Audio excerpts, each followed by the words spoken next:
Madam Secretary, the President keeps saying he does not wish to have cuts in social.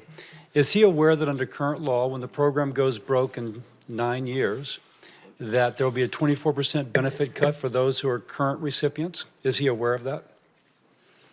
Well, it's clear that Social Security. But is he, I apologize for interruption, but I have limited time.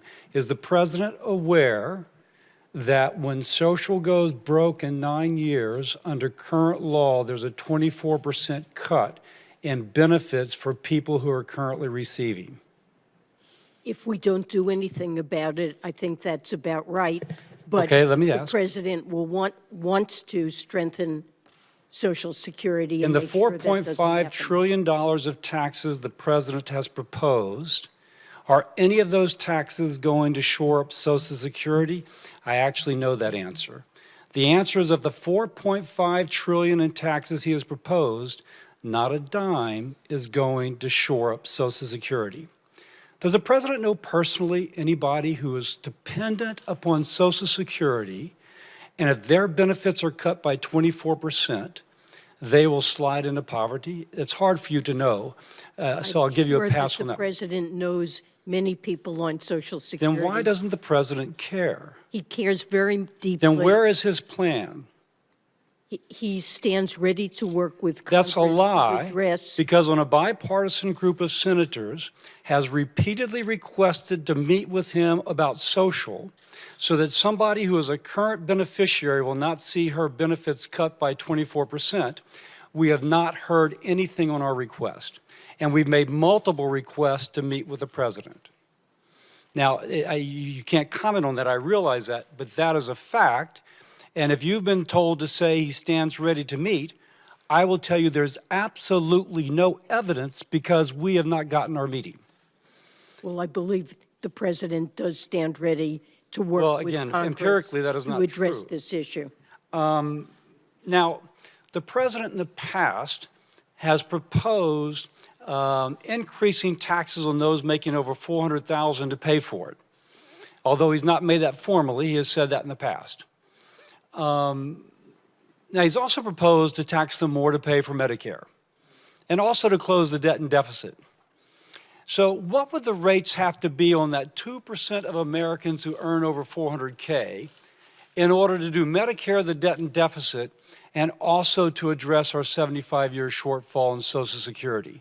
Do you have any sense of what the rates would have to be?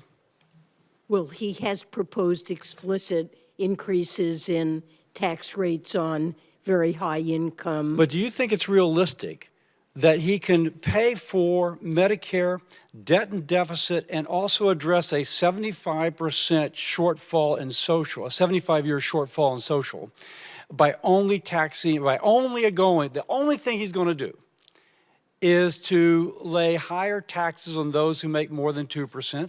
I'm sure there's a projection of how much those rates would have to be. Can you tell us what those rates would have to be to do everything he is saying? I can't tell you that, but I do know that he's put on the table many proposals that would raise very substantial revenues. But of that $4.5 trillion, not a dime is going to social. And if you cannot tell me, I presume that they've not actually modeled what those rates would have to be, which tells me that he's actually not been developing his plan. Now, this is incredibly worrisome from a president who should be sympathetic with someone who, under current law, is going to get a 24% cut The in her benefits. President is completely committed to protecting seniors who rely on Social Security. Now, if we doubled our debt to GDP ratio, just theoretically, if you will, and aside from our conversation, if we double that GDP to debt ratio, what effect would that have on the economy? So right now, and in the President's budget proposal, I want to ask you just the theoretical independently of the budget proposal. if we were to double the debt to GDP ratio, Yes. I don't see why we would need But to if we double. did, just you're an economist, if we did, what would be the effect upon the economy? Well, it would tend to raise net interest costs. Would it be a negative effect on the economy? Of course it would be. Of course, yes. Yeah, of course it would be. we've actually modeled this. For the president to do nothing, let's assume that we cast aside current law and we just double the national debt, and that's what it would do. It would have a devastating effect upon the economy. CBO says they cannot model the deleterious effects that would occur because of that. So we have a situation where the president has not proposed a single plan. He has turned down multiple requests for meetings with senators, and our options are a 24% cut on a person currently receiving, doubling our national debt, which CBO says cannot be modeled, and you agree that would be a deleterious effect. And he's not modeled the tax rates that would be required if he just wants to raise taxes. Look, what I know is that the president is committed to Social Security. He stands ready to work with Congress, and he's put on I'm the out of table time. I don't mean to be rude, many but since I've had tax multiple proposals. requests on a bipartisan basis to meet with him and he's turned everyone down, that rings hollow. My colleague's out of time.